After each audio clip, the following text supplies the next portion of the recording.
Episode 5। विद्युत को होश आना। जंगल के सारे चिड़िया एकदम से चिल्लाते हुए जंगल छोड़कर भागने लगे।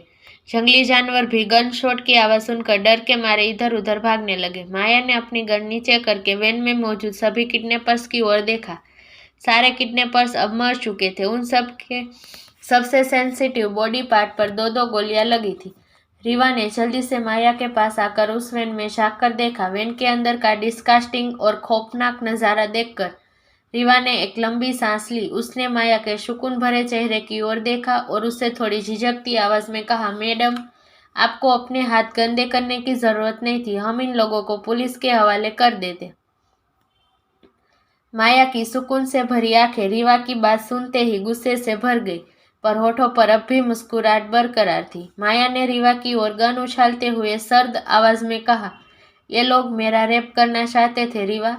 मेरे गंदे गंदे फोटोज और वीडियोस बनाना चाहते थे। उसके बाद ये लोग मुझे नंगा करके रोड के साइड फेंकने वाले थे। क्या तुम अब भी चाहोगी मैं इन लोगों को जिंदा पुलिस के हवाले कर दूं? माया की बात सुनकर रीवा का चेहरा डार्क हो गया। उसने गन कैच करने के बाद घिन और गुस्से भरी नजरों से उन किडनैपर्स के डेड बॉडी की ओर देखते हुए कहा, बिल्कुल नहीं। आपने इन लोगों के साथ बिल्कुल सही किया। ये घटिया लोग तो इससे भी बुरी मौत डिजर्व करते हैं। रीवा का जवाब सुनकर माया के होठों के कॉर्नर तिरछे मुड़े। उसने मुस्कुराते हुए रीवा का कंधा थपथपा कर कहा, that's like my girl. Reeva Maya की बात पर कुछ नहीं बोली। उसकी आंखें अब भी सर्द और सख्त थी।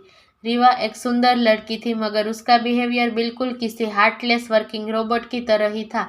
माया जिस कार से ऑफिस गई थी, रीवा उस लैंड रोवर कार को भी वहां ले आई थी। माया ने अपनी कार की रीवा से मांगी तो रीवा ने उसके हाथ में कार की थमाते हुए थोड़ी उलझन भरी आवाज में बोली, क्या आप नताशा और झारा का सच में कुछ नहीं करेगी मैम? उनके पास आपके डैड का खुला सपोर्ट है। मुझे डर है कहीं आपके डैड की हेल्प से वो लोग ड्रीम एम्पायर को हासिल ना कर ले।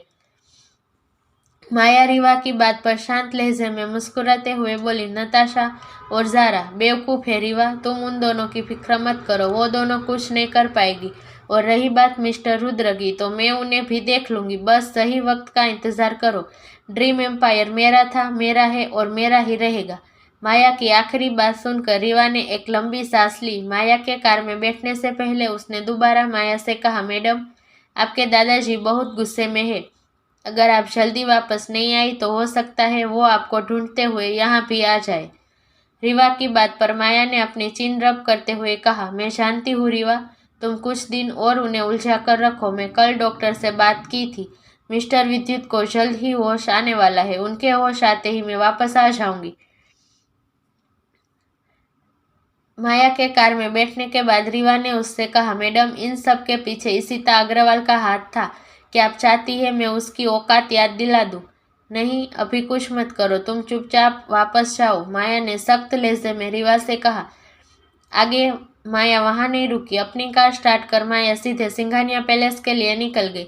रीवा माया के लिए जो कपड़े लाई थी वो बिल्कुल उसके पुराने आउटफिट से मैच करती थी। माया के काम सुंदर चेहरे और स्थिर व्यवहार को देखकर लग ही नहीं रहा था कि उसने थोड़ी देर पहले पूरे 9 लोगों को उतनी ही बेरहमी सी मौत के घाट उतार दिया है।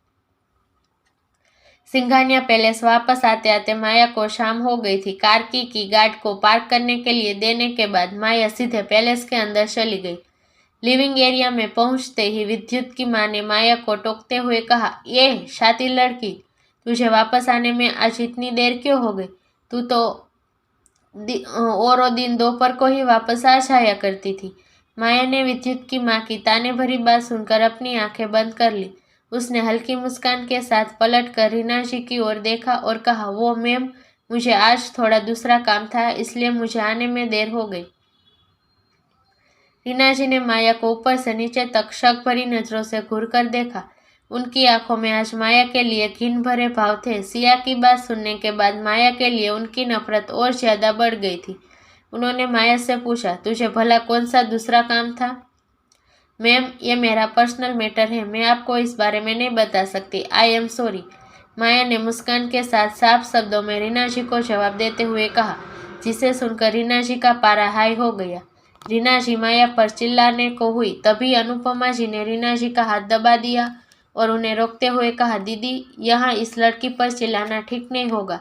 अगर डैड ने आपको इस पर चिल्लाते हुए देख लिया तो वो खामखा आप पर गुस्सा करेंगे।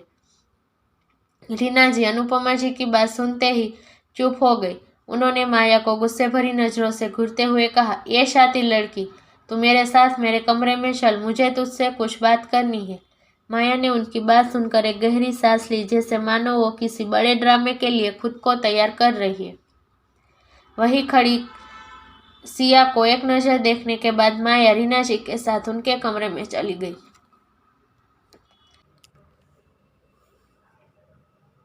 अनुपमा जी और सिया भी उन दोनों के साथ चली गई। रूम में आते ही सिया ने रूम का डोर अंदर से लॉक कर दिया। रीना जी ने माया पर भड़कते हुए दांत किटकिटाकर कहा, तू शातिर लड़की, तेरी हिम्मत कैसे हुई वरुण को सेड्यूस करने की? क्या डैड को भी अपने जाल में फंसाकर तेरा मन नहीं भरा, जो तू मेरे भतीजे पर भी डोरे डालने लगी? माया ने उनकी बात सुनकर हल्की मुस्कान के साथ स्थिरता से कहा, देखिए मैम, वरुण ने मुझे प्रपोज किया था, मैंने उसे नहीं, मैंने तो उल्टा उसके प्रपोजल को ठुकरा दिया।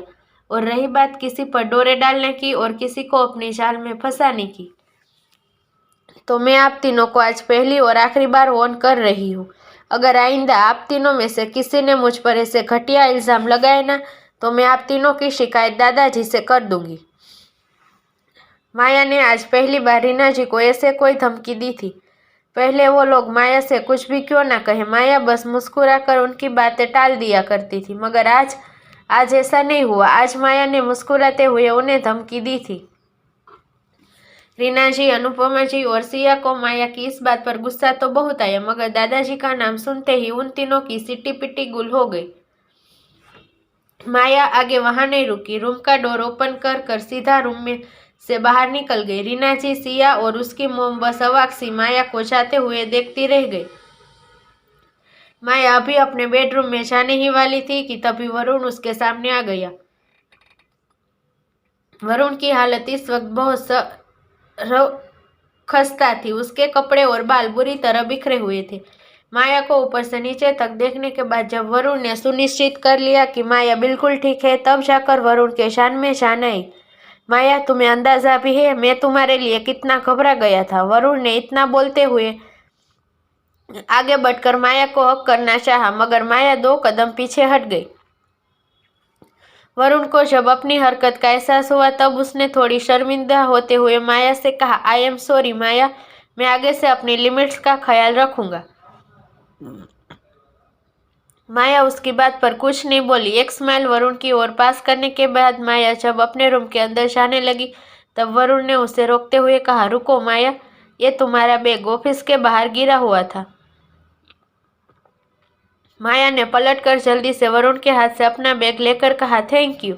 माया वापस अपने रूम में जाने को हुई तो वरुण ने उसे फिर से टोकते हुए पूछा, अच्छा माया, तुम उन गुंडों से बची कैसे? माया ने वरुण की बात पर हल्का मुस्कुराते हुए जवाब दिया, मैं बची नहीं, मुझे तो कुछ पुलिस वालों ने बचाया। वरुण ने आगे माया से कोई सवाल नहीं किया। उसे खुद का ख्याल रखने का बोलकर वरुण अपने कमरे में चला गया। माया ने रूम के अंदर बेड पर बेजान लेटे विद्युत की ओर एक नजर देखा। उसके बाद माया वॉशरूम में फ्रेश होने चली गई। रात का डिनर अपने रूम में करके माया रूम की बालकनी के झूले पर अपना लैपटॉप लेकर बैठ गई।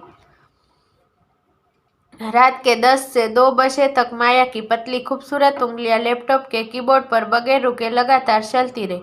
2 बजे माया ने एक लंबी सांस लेकर अपना लैपटॉप ऑफ किया। झूले से सर टिकाकर माया ऊपर काले घने बादलों के बीच छुपे चांद की ओर देखने लगी। फुल मून नाइट की वजह से चांद आज पूरा गोल निकला था। उस चमकते चांद की ओर देखते हुए माया की आंखों में एक अलग ही किस्म के खालीपन ने जगह बना ली।